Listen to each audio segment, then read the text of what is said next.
Welcome once again to Auto Mundial, the weekly home of all the latest motoring news and reviews. This week, Rolls-Royce proves money really can buy happiness, or at least it can buy a one-off paint scheme.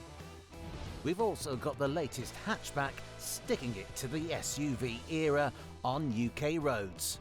Plus, is there anything better than a two-door rear-wheel drive straight-six Beamer burning a set of tyres? That's all coming up. First though, the news. As pressure mounts from an increasingly proficient Chinese car market, European manufacturers have spent much of 2025 lobbying governments for support, something that finally appears to be on its way. During the Munich Motor Show in September, several players called for the European Union to take inspiration from Japan's K car class, a smaller, cheaper category of vehicle with tax incentives. During a recent public address, Ursula von der Leyen announced discussions between manufacturers and the European Commission as a path towards the introduction of the so-called e-car. With talks now well underway, all parties involved are hinting at a December regulations announcement and rollout.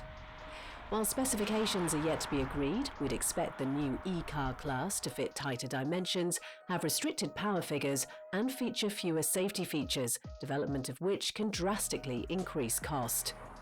Whispers also suggest a sub-€15,000 price tag for such models that'll sit between quadricycles and full passenger cars. That would place e-cars below £13,000 or $17,000, though it's as yet unclear if homologation will be permitted outside of the EU. The French car maker Renault has already said that such a regulation rollout would in turn reduce the prices for other models in its range like the 5, 4 and incoming Twingo. Sounds like a good idea to us.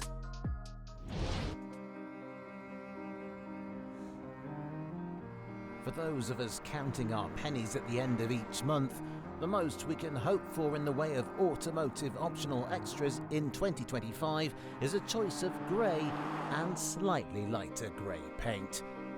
But if you're the sort that spends their weekend surrounded by champagne glasses and people saying golly, you can expect a customization system all about catering to your every need. From what we've been told, because again, we can't afford to know firsthand, Rolls-Royce is among the best at this philosophy of bespoke looks. But just to hammer in the point, the British luxury car maker has unveiled a pair of fabulously unique, all-electric Spectres to show off what is really possible.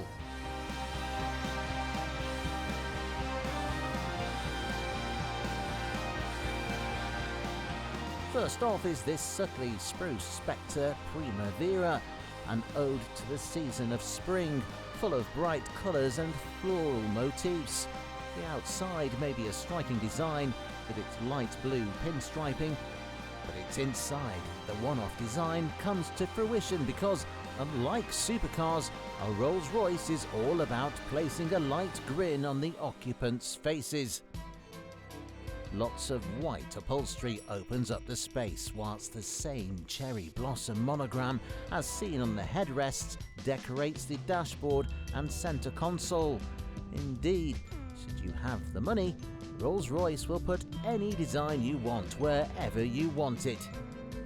The second recent bespoke Spectre also attests to that, as this is the Spectre Bailey. Commissioned by an American couple, this heartfelt tribute is all about remembering the life shared between a pet and its owners, here a golden retriever. If the veneer portrait on the back seat wasn't enough, the collection of paw prints moving through the cabin will always remind the car's owners of their pooch. Leather, paint, wood and chrome, every surface of this electric carriage emulates the golden coat of a special dog, even down to the metallic flake and colourful spirit of ecstasy. Regardless of the fancy adornment you go for, under the glitz and glamour lies the all-electric Rolls-Royce Spectre, a two-door, four-seat coupe that, before any bespoke additions, will set you back over £330,000.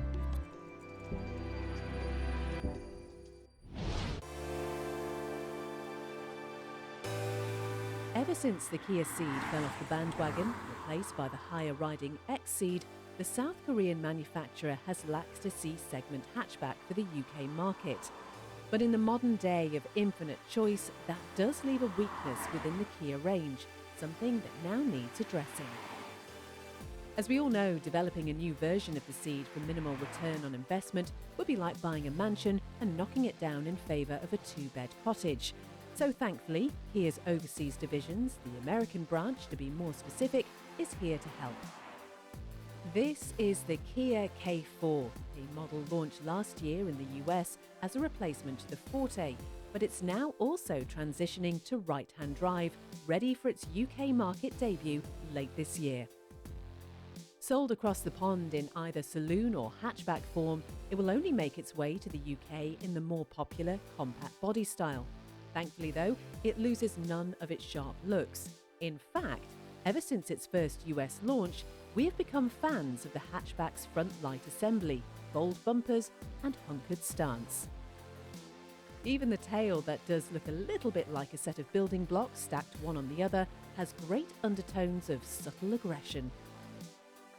With its current powertrains, however, you wouldn't want it barking too much or you'll look like a fool when you put your foot to the floor. A 1-litre mild hybrid, good for 113 brake horsepower, makes up much of the range, while GT Line and GT Line S trim levels are available with 147 or 177 brake respectively from a more potent 1.6. All bar the lowest trim level come in automatic form, so good looking it may be, but fun it certainly won't be. Inside, if you're familiar with any recent Kia, especially the EV range, you'll immediately feel at home aboard the K4. It gets the same twin 12.3-inch screen, perfectly usable seats and thick-rimmed steering wheel. Though in this case, you get a few more buttons to the centre console, as Kia seems to be among the only manufacturers hearing our cries. Space is pleasant for both rows of seats, and the boot is even larger than the higher-riding X Ceed, all positive signs ahead of the car's market launch. The hatchback class here in the UK has dwindled over the last few years, but that isn't to say the Kia K4 doesn't have competition, nor does it mean there is little space in the market. In the first half of this year, Volkswagen shipped some 25,000 Golfs, making it the best-selling rival to the incoming Kia. But available from £28,500, the Golf is a spenny motor, something the £26,000 Kia will only highlight in a few weeks' time. Visually, the Golf may not get the aura or mindfulness of the K4, as the financing buyers of these cars would say, but it is a good-looking car to all intents and purposes. Inside, however, whilst we aren't fans of the screen-centric control system, we would say that the Golf's cabin is a little more cosy and cocooning, something we like. If you prefer the illusion of space, however, the Kia will probably once again take your top trumps title. In fact, its lighter layout complements its factually larger cabin, the Kia about 10mm longer on the wheelbase front. That also converts to a larger boot, to the tune of 2 extra carry-on bags for the Kia. Under the bonnet, Volkswagen clearly had similar targets to Kia, those targets being wheezy power and maximal fuel efficiency. Outdated diesels and expensive hybrids are available, though the best bang for your buck will come in the lower offerings. Across the board, you get a 1.5-litre turbocharged 4-pot, good for either 115 or 150 brake horsepower. Upwards of 50 miles to the gallon are impressive for a non-hybrid. For more eco-friendly motoring, the e-hybrid and GTE take that 1.5-litre unit as a base and pump power to 200 and 270 brake respectively.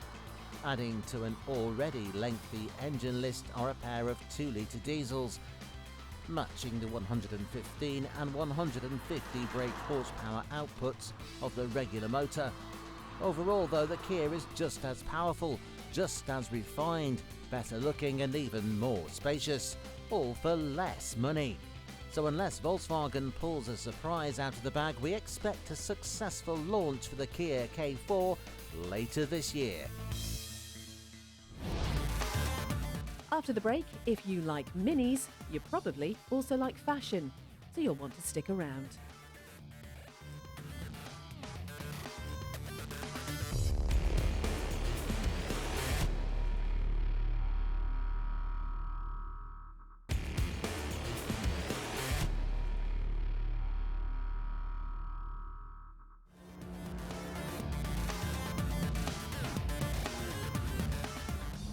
Welcome back. Coming up, sports cars may be getting quieter and heavier, but BMW still has a bit of fun in it yet.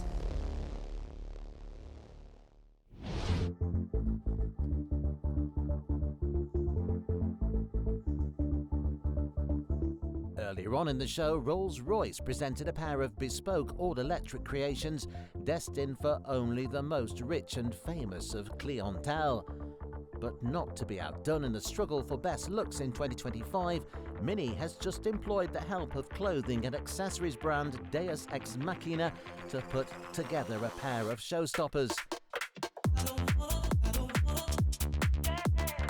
Unveiled at the IAA Mobility Motor Show in Munich, these two rather eye-catching takes on the new Cooper JCW chassis blend the overall Mini shape with the edgier design language of fashion's bad boy. Be it this grille-less electric hot hatch or the more traditionally pretty red combustion car, both get the same overall treatment. Under a multicoloured livery full of sharp shapes and eye-catching monograms lie flared arches and bolstered tyres that any 20-something boy racer would approve of. They also get rear wings large enough to do your homework on and alloy wheels worthy of the next street racing movie. Supposedly, the whole project has emerged from a fixation on historic racing, something Mini has a lot of experience with, and the old-school red car nicknamed the Machina certainly follows that idea.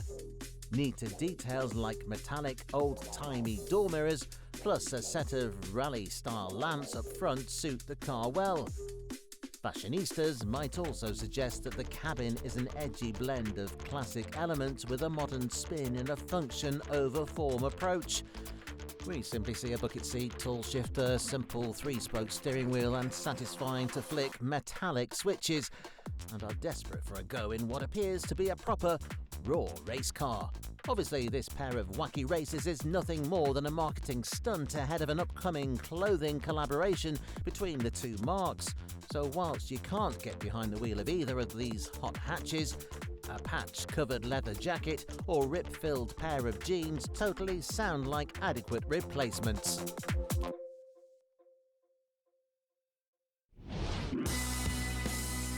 Just a few years ago, no one other than the automotive obsessives like us would have heard of BYD, let alone seen one on the road.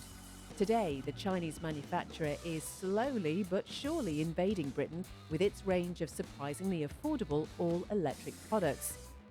The latest to join the part is the Atto 2. No, we don't know what that means either, but what we do know is that it's a perfectly pleasant compact crossover with an upright stance, electric underpinnings, and the look of a cheery chipmunk. Fitting the compact description with its floor dimensions, rear legroom is only just large enough for teenagers, while boot space is about on par with the market average, thanks in no small part to the high roof, something taller adults will benefit from up front. So as a place to be, it's all very, dare we say, nice. Though in previous BYD models, we have taken issue with the screen-centric control system, something that has not been addressed in this new car. Under the surface, the whole thing runs off one of two powertrain options. The entry-level Boost gets a 51 kilowatt-hour battery and front-mounted 174 brake horsepower electric motor, while the higher echelon Comfort model pairs 64.8 kilowatt-hours with 200 bhp to the front wheels. Both models top out at 99 miles per hour, while at 267 miles of range, the larger battery gets about 50 more than the entry car. Struggling to get anywhere near 300 miles from a charge, we're left somewhat disappointed by the Atto 2, and costing over £30,000 for such unimpressive stats on paper, it does feel like BYD is getting a little too big for its boots, especially when the manufacturer is still finding its feet here in the UK. One of Asia's more established players on the UK market is Hyundai from South Korea, and its entrant into the electric compact crossover space is equally settled on British roads. Say hello to the Hyundai Kona Electric, which, funnily enough, is the electric version of the Kona. Essentially a similar car to Kia's EV3, but without the brand-specific boxy design and barren cabin, we would tend to steer towards this longer-lived equivalent despite its age. Space inside is marginally better than its BYD counterpart, thanks to 20mm extra to the wheelbase. That translates to greater legroom and a dozen more litres to the boot, though with a sleeker roofline, headroom is a little less generous. As we say, the Kona is far from featureless inside, getting all the padding and trimmings of any other Hyundai product. Thick chairs, plush upholstery and praise all that's mighty. Buttons on the centre console make for a cabin that doubles as a living room. Being a more established manufacturer, Hyundai also utilises a more mature infotainment system suited to the needs of Europeans and us Brits. As a result, you should find the Kona's 12.3-inch screens far more intuitive. Much like the BYD, power in the Kona Electric comes in two denominations. You can either get the entry 48 kWh battery, good for 234 miles from a charge, or the one you want, a 65 kWh unit capable of 319 miles. They get 155 or 215 brake horsepower respectively, so whilst Hyundai impresses with headlines, the Buggo spec car is no better than the BYD. Hitting the market from £35,000, the Hyundai is a more expensive prospect than its Chinese challenger, to the tune of £4,000, and we're not quite sure its fancier fitting really warrants that price increase. Moreover, going for the larger battery is a bit more than a splash, its most affordable form setting you back a further £3,500.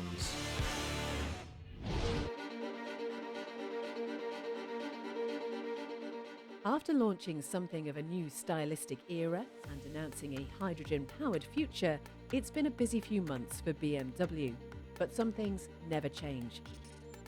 The Bavarian Brute will always lead the charge when it comes to brilliantly bonkers short wheelbase two-door coupes. How do we know, you ask? Well, there's a new one. Singing that straight six song is the brand new BMW M2 CS, the latest and greatest of the 2 Series line and a spiritual successor to many a hot beamer of old. With its stubby dimensions and exclusively rear-driven layout, this shouty Jack Russell is all about giving modern-day motorists a taste of what they missed out on in the early 2000s. The likes of the E46 generation M3 and infamous 1M are both legends that follow the same focus principle, though this new M2 is the only one brave enough to stick it to the age of electrification and wallowing barges on wheels. It's a simple car, engine up front and power to the rear. The perfect recipe for a bit of fun.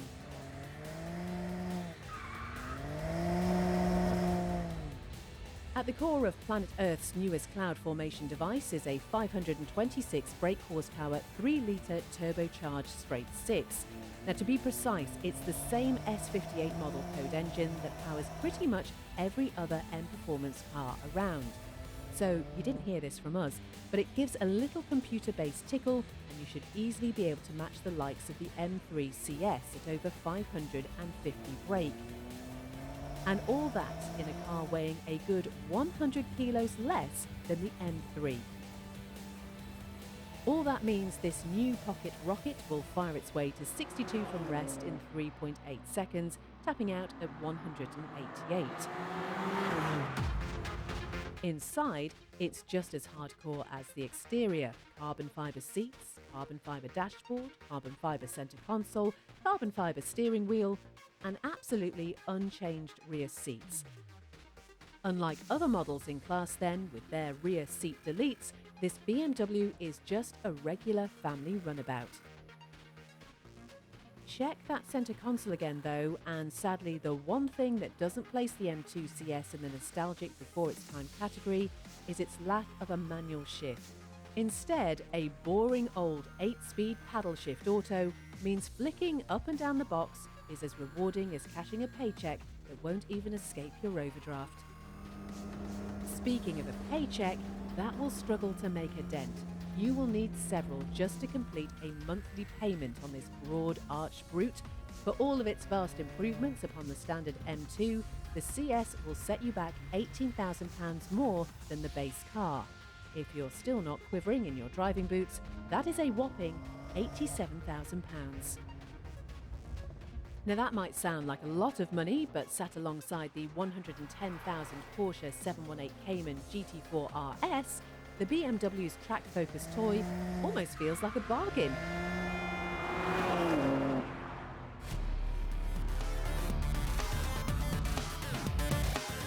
Next time on Auto Mundial, the Porsche Cayenne prepares its all-electric debut. But on the other side of the spectrum, V12 power is still alive and kicking.